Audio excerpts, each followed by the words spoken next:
Peter B. Collins. News and comment.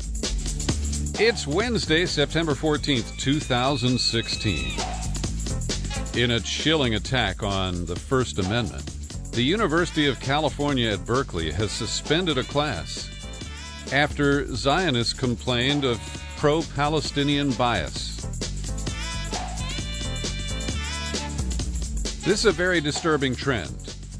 We have seen the laws that have been passed in New York and California that would purport to punish those who support boycott, divestment, and sanctions aimed at the State of Israel, claiming that creeping anti-Semitism is behind it and therefore it's okay to violate the First Amendment and selectively put restrictions on speech that can be made.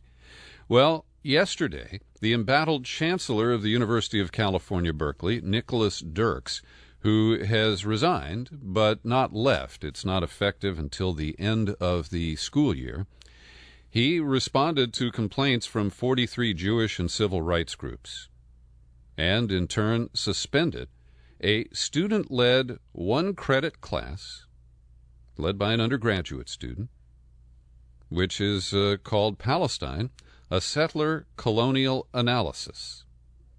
The description of the course is that it examines the history of Palestine from the 1880s to the present through the lens of settler colonialism. Now, what does that mean, settler colonialism? Well, it refers to the Jewish settlers who are camping out illegally on Palestinian land. And when I say camping out, they're not in tents like a kibbutz. These are massive developments of permanent housing, often townhomes or apartment high-rises that are being illegally constructed by the State of Israel as they grab more and more of the West Bank and creep in on Gaza. And so I believe that free speech protects the right of this undergraduate student to lead a course. I have not seen the books that are used, and they're described by the complainants as blatantly anti-Israel in their bias. The speakers are so one-sided as to constitute political indoctrination in violation of school policy. Now, there are no efforts to limit the political indoctrination that's in support of the State of Israel and its expansionist tendencies. And so I'm very alarmed and disturbed by this trend that we're seeing. And yesterday I talked about Glenn Greenwald's brilliant commentary, hammering Hillary Clinton because she supports boycotts against the state of North Carolina by the NCAA and the NBA. But she opposes my right to direct my speech or my dollars in a manner that reflects my values. This incoherence is really amazing. And with the pro-Israel dominant view in the American media and the captive nature of most of our politicians of both major parties to the interests of Israel and directly to the AIPAC foreign lobby group, we're seeing that minority perspectives are being squelched.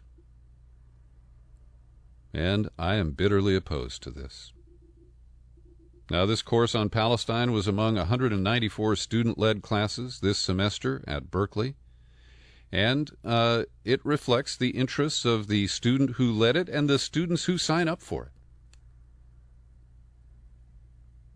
But the interference of groups like the, pro-Israeli individuals and nonprofits that comprise the complainants 43 who wrote to the chancellor. And there are some disputes over whether the course was properly vetted and approved. But the Ethnic Studies Department, which sponsored the course, did give a proposal to the Academic Senate's committee, which evaluated and approved it. It met the standards, says Bob Powell, the Academic Senate chairman. It looked like a legitimate course. So they're now going to review this And the leader of the efforts to squelch this free speech is a student named Tammy Rossman Benjamin. She's described as the lead author of the letter to Dirks, and she has surfaced before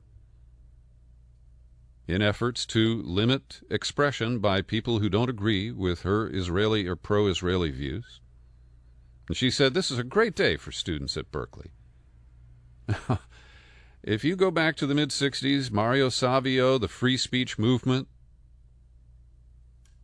this is really an ugly new chapter in the history of UC Berkeley. I'm pleased to report that Chelsea Manning's hunger strike has had the desired effect, and after just, 3 or 4 days, the U.S. Army has relented and agreed to provide Manning access to gender reassignment surgery. Now, this is an important breakthrough, but it's tragic that Chelsea Manning felt compelled to try to commit suicide back in early July because nobody was listening to her. And while she described herself as unendingly relieved that the military is finally doing the right thing, she added it's hard not to wonder why it's taken so long. Also, why were such drastic measures needed? The surgery was recommended in April of this year. And Kevin Gosztola, the young journalist who publishes at Shadowproof and who provided us with excellent, almost gavel-to-gavel coverage of the Chelsea Manning court-martial trial back when it occurred a couple of years ago. He has written about this. I'm linking to his article in the show file for this podcast. And he quotes Manning from a letter last year where she said, "I can't be myself. Every time I try to assert my existence or define myself on my own terms, I get beat up by the world. I'm really scarred, bloodied, and bruised at this point." Now, still at issue is whether she can grow her hair out. And I also think that they need to provide different accommodations for Chelsea Manning. She should be in a women's prison.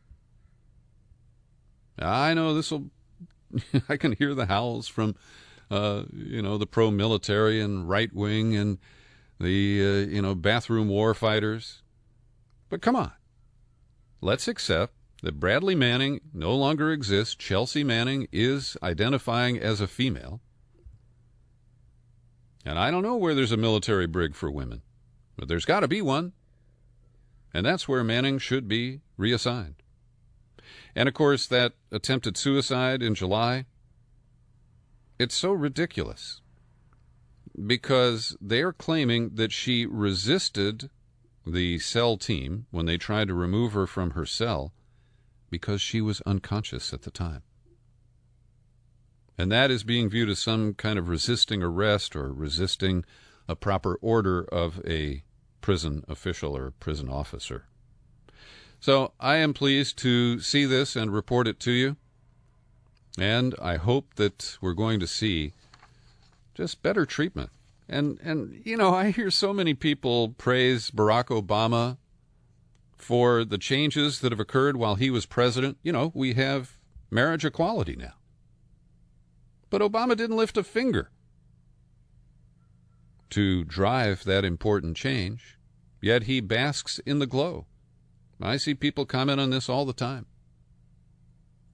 Meanwhile, he has viciously treated Bradley/Chelsea Manning with the isolation and the punitive incarceration that occurred before the court-martial, and with the slow walk on addressing gender dysphoria that finally seems to be moving in a meaningful way. Well, tonight I've got plans to go to a local theater and watch a premiere screening of the new Snowden film produced by Oliver Stone. And we're told that there's going to be an interview between Snowden and Stone that'll play after the film. I'm looking forward to that. And I'll comment on it tomorrow after I've seen it. But there is a concerted effort. It's a kind of campaign that's underway. And today in The Guardian, a number of people have raised their voices in support of clemency for Ed Snowden, including former presidential candidate Bernie Sanders, who, didn't take this issue on to my satisfaction in the campaign. He did make some kind of vague comments about how Snowden had done something right, but that also that he'd broken the law. And in his comments in The Guardian today, Sanders stays kind of in that middle zone. He says, while Snowden played an important role in educating the American people, there's no debate that he also violated an oath and committed a crime. In my view, the interests of justice would be best served if our government granted him some form of clemency or a plea agreement that would spare him a long prison sentence or permanent exile. And I'm disappointed in this from Sanders. Because, yeah, it's technically correct that Ed Snowden violated his secrecy oath that he took when he was given security clearances. But those oaths are so widely violated by people who leak with impunity for political purposes and get away with it, and it's only the whistleblowers who are held to account for violating the strictures. And I would hope that Bernie Sanders has a broader view of that. But apparently not. Dan Ellsberg weighs in and says Snowden should be freed of the legal burden hanging over him. They should remove the indictment, pardon him if that's the way to do it, so that he is no longer facing prison. Now, I don't know that there is an actual indictment of Ed Snowden. I believe that there has been one, but it's sealed with a secret grand jury. But publicly, we don't have any confirmation of that. Ellsberg went on, the NSA and U.S. government have revealed no evidence that the information Snowden released has caused any harm. Inconvenience, yes. Embarrassment, certainly. But what has truly been revealed is that the NSA itself was unquestionably committing international, domestic, and constitutional crimes. And that's where I believe there is a legitimate defense for Ed Snowden. He broke this law over here because of the greater good of exposing the egregious, ongoing criminal behavior that violates the fundamental constitutional rights of Americans. And no oath of secrecy should prevent disclosure of severe constitutional violations. But Ellsberg, ever the realist, says, as things stand, I think the chance that this or any president will pardon Snowden is zero. They wouldn't dare challenge the intelligence community that remains so hostile to him, nor does Snowden have any chance of a fair trial under the Espionage Act any more than I did. Then they cite Michael Hayden, the former head of the NSA, and then he went on to direct the CIA or the National Intelligence Directorate. And he just recites the same old bullshit that, he broke the law and he's got to pay for it. Interesting comment from Malkia Surreal, executive director of Center for Media Justice and a Black Lives Matter activist, saying that because African Americans are being spied on with Stingray cell phone interceptors, tracked through biometric facial recognition software and license plate readers, among other things, that this is why Ed Snowden must be pardoned. I think that's a very interesting view. Now, I have two articles before me about the same subject, and occasionally I do this for my entertainment, and I hope it entertains you as well. The story being covered is that somebody hacked into former Secretary of State and military leader Colin Powell's email account. And we know that Hillary Clinton has been using Colin Powell's email practices as an excuse to say, well, I didn't do anything different from him. And, of course, we know that's not true, but that is the argument that Clinton and her allies have raised. Now, the same hack also revealed some email comments that Colin Powell has made critical of Donald Trump. So you got Colin Powell here, and he has issued blistering comments about both presidential candidates, Clinton and Trump. Headline in the New York Times, Colin Powell in hacked email calls Trump national disgrace. And I printed it out, and when you get to almost the end of page 2 of this 2-page story, it acknowledges in a separate leaked email exchange reported by NBC News, Powell also criticized aides to Hillary Clinton. But when you look at The Guardian, that's the British newspaper, its headline on this same story mentions both candidates. That seems fair to me. The Guardian headline reads, Colin Powell insults Clinton and calls Trump national disgrace in leaked emails. And so to me, this is pretty clear evidence of bias by the corporate media, and in particular the New York Times, biased in favor of Hillary Clinton. And our listener and subscriber Linda Lewis recently on Facebook dubbed the corporate media in this country the Vichy media, a reference to the Nazi government that ran occupied France. I think that's pretty apt. Thank you, Linda. So, you want to know what they said? All right. Powell shows up first here in the New York Times story. In the emails, I'm sorry, Trump. Trump shows up first here.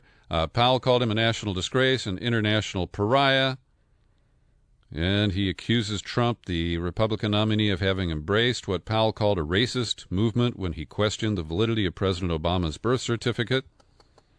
An aide to Powell has confirmed the hack and said, yes, these are his emails. Then he went on more about the birther movement and how racist that was. And as I said, late in the article, it gets to the comments by Colin Powell about Hillary Clinton, where he criticizes her aides for their attempts to drag me into the controversy surrounding her use of a private email server. In that email, Powell lamented that he had repeatedly told Clinton's minions that they are mistaking. They're making a mistake trying to drag me in, yet they still try. In her interview with the FBI, Clinton told investigators that Powell had advised her to use a personal email account. And Powell added in another leaked email, everything HRC touches, she kinds of screws up with hubris, with arrogance. Let's see, I'm just... there's a little more, a bigger quote here in The Guardian related to Powell's comments about Clinton. They are going to dick up the legitimate and necessary use of emails with friggin' record rules. I saw email more like a telephone than a cable machine. As long as the stuff is unclassified. I had a secure state.gov machine. Everything HRC touches, she kinds of screws up with hubris. Dumb. She should have done a full Monty at the beginning, Powell says in another email. I warned her staff 3 times over the past 2 years, try to connect me to it. I am not sure HRC even knew or understood what was going on in the basement. So the hackathons continue to provide this kind of amusement via the embarrassing disclosure of these emails. But I think it's really telling how the different media outlets treated that particular story.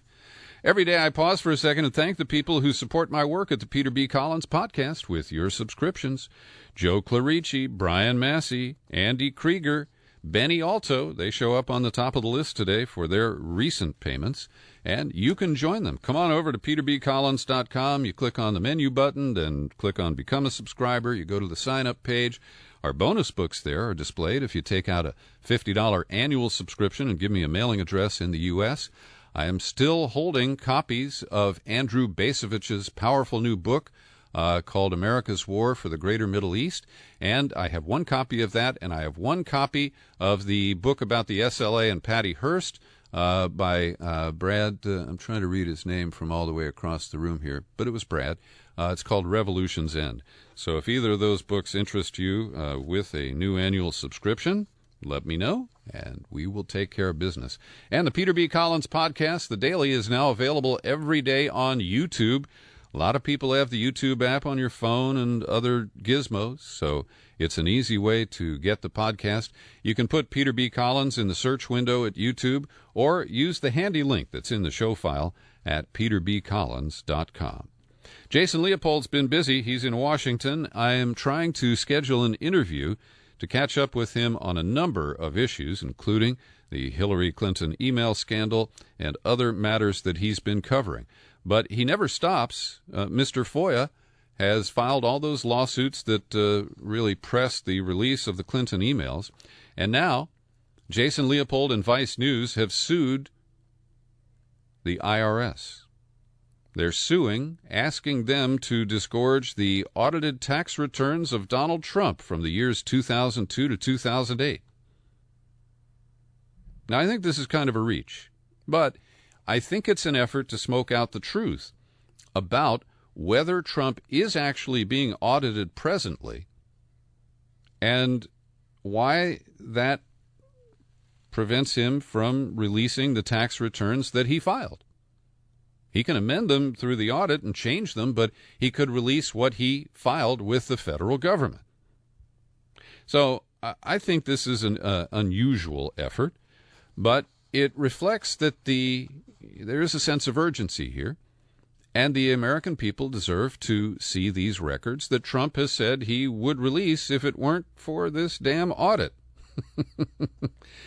And they also filed a suit naming the FBI as a defendant to gain access to documents connected to the comments that Trump made in North Carolina on August 9th when he talked about the Second Amendment people and essentially threatened Hillary Clinton with assassination. Vice News has asked the FBI to disclose all documents, if any, mentioning or referring to that statement, also asking for all records referring to the other inflammatory comment that Trump made July 27th when he called on Russia to track down 30,000 emails from Hillary's server. And the urgency here is that the election is coming, and the American people deserve to know. Leopold also has published a piece about Republican efforts in Congress to block the release of 20 men from Guantanamo who are cleared for release and whose departure is imminent. And a Republican, Jackie Walorski, never heard of her, I'm not sure what state she's from, but she's grandstanding on this issue. She introduced a bill that would prohibit the federal government from using any funds to transfer the detainees until after January, or the enactment of the annual defense spending bill. And this could cause Obama to veto the defense spending bill. He's threatened to do it before, but never has. And Congresswoman Walorski falsely says the terrorist detainees remaining at Guantanamo are the worst of the worst, and the administration's plan to release an additional 20 detainees this year in an effort to fulfill a campaign promise puts American lives at risk. This is just, election season grandstanding, this time by a Republican. But Democrats have done it too, and it's really ugly because these 20 people are not the worst of the worst. They're obviously cleared for release. But it's easier to pander to the mob mentality that Guantanamo is the proper resting spot for bad people. And I just think that it's ridiculous and irresponsible. Citing Kevin Gosztola for the second time today, he's got a good piece over at Shadowproof that the Pentagon has announced that one of the most inhumane camps at Guantanamo, Camp 5, is being shut down. And Shane Cottedall, senior managing attorney at the Center for Constitutional Rights, says Camp 5 was the original large-scale solitary confinement facility at Guantanamo, one of the most inhumane places to hold men, and it won't be missed. Camp 5 drove prisoners to madness. One held there said, "I'm fighting for my sanity." It was the site of the death of Abdul Rahman al-Amri in May of 2007. And Jeffrey Kay, a friend and contributor to this program, has just published a new book. I just got a link to it today about the death of al-Amri and another man in 2007. Shakar Amr, the British resident who was finally released last year, he had been held at Camp 5, and it's been argued that the use of solitary at Camp 5 amounted to torture. They used the hot and cold temperature controls to make people miserable, and, they would go from 30 degrees to 105 degrees, and they try to pretend that that's not torture. There are a couple of ceasefires, a new one announced in Ukraine, where the Russian-backed separatists in the eastern part of the country announced a unilateral ceasefire starting at midnight tonight. More than 9,500 people have been killed since the eruption of violence in April of 2014, An earlier ceasefire collapsed. But on the heels of 3 government troops being killed, 15 wounded in the past 24 hours, a separatist leader has announced a stand-down, and the ceasefire should take effect tonight. And over in Kiev, the Poroshenko government has rammed through the parliament a bill that grants some autonomy to eastern Ukraine. It's not clear to me if those events are connected, but they surely could be. The other truce that is holding for the most part is in Syria, where the ceasefire brokered by the U.S. and Russia brought some calm across Syria. There are still delays in moving humanitarian supplies into Aleppo. They don't believe the road is safe enough for that. And this deal that is supposed to last for a week and then moves into Phase 2 next Sunday or Monday is quite controversial. There are many rebel groups who denounce it, saying that this is just a way that the U.S. is allowing the Assad government to stay in power, and that any deal with the Russians has got to be bad. And John Kerry is fighting a similar struggle inside the Obama cabinet. And last week he won an initial skirmish, but the Defense Department and Pentagon boss Ashton Carter are pushing back. So last week you got John Kerry on a conference call from Geneva saying, look, I've made this deal with Lavrov, give me approval. And the Pentagon saying, no, we are not going to collaborate with Russia. And one of the issues is something I raised just in a speculative manner yesterday, and that is if the U.S. and Russia form some sort of military partnership, it's likely that we would share intelligence on who's where and how to hit them and what happened when we tried. And that seems to be the line that the military and the civilians at the Pentagon don't want to cross. Here's Josh Earnest at the White House. I'd think we have some reasons to be skeptical that the Russians are willing or able to implement the arrangement consistent with the way it's been described. So John Kerry, in the search for a reduction in violence in Syria, has put together this deal that he says will ease Assad out of office and will require Russia's help. And because Russia entered the fray, we really don't have a choice here. But the military side is very concerned about some of the consequences of this move, and the president is in the middle. At least temporarily he has sided with John Kerry on this, but the generals are stiffening their backs, and the chief concerns are sharing targeting information and also how the U.S. gets its intelligence. So this is a very sticky situation. And next I want to reference a piece that I've linked to in the show file for today's podcast from my friend and colleague Bob Perry at consortiumnews.com. It's a brilliant piece entitled The Existential Madness of Putin Bashing.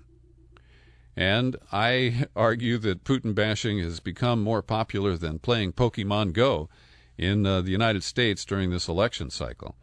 But Perry's done a great job of retracing the history of Putin, his role with the United States, how his efforts to, form a new relationship with Barack Obama were seized upon by the neocons who then threw spanners into the machinery. It's a good read. Check it out. The Inspector General for Afghanistan, no surprise, is telling us that more than $100 billion was squandered there, that ended up enriching patronage networks and power brokers. The corruption in Afghanistan is the central reason that our occupation has failed. And even former Ambassador Ryan Crocker admits that the ultimate point of failure wasn't an insurgency, it was the weight of endemic corruption. Bayer has sealed the deal with Monsanto in a $56 billion takeover bid that will make Bayer the largest world supplier of seeds and pesticides. This is a very dangerous nexus. This transaction should not be permitted. It will be submitted to the Justice Department's Antitrust Division, but I don't have much hope that they will kill it. And finally today we say farewell and happy trails to Stanley Scheinbaum. I only met him once, but I was very impressed. He has a house on Rockingham, down from O.J.'s old place in Santa Monica. And he was a guy who held salons, and he connected people. He was a long-time, real progressive activist, much more progressive than the mainstream of the Democratic Party. And I was only invited there once to pitch some Hollywood money people to invest in the progressive radio station and syndicated program that I was involved with back starting in 2005. And he was a real gentleman, gave me a lot of time to talk and supportive in many ways. And then he fixed me dinner. Stanley Scheinbaum, thanks. And thank you for listening to the News and Comment Podcast, now available free on YouTube. I'm Peter B. Collins. Happy trails to you until we meet again. Happy trails.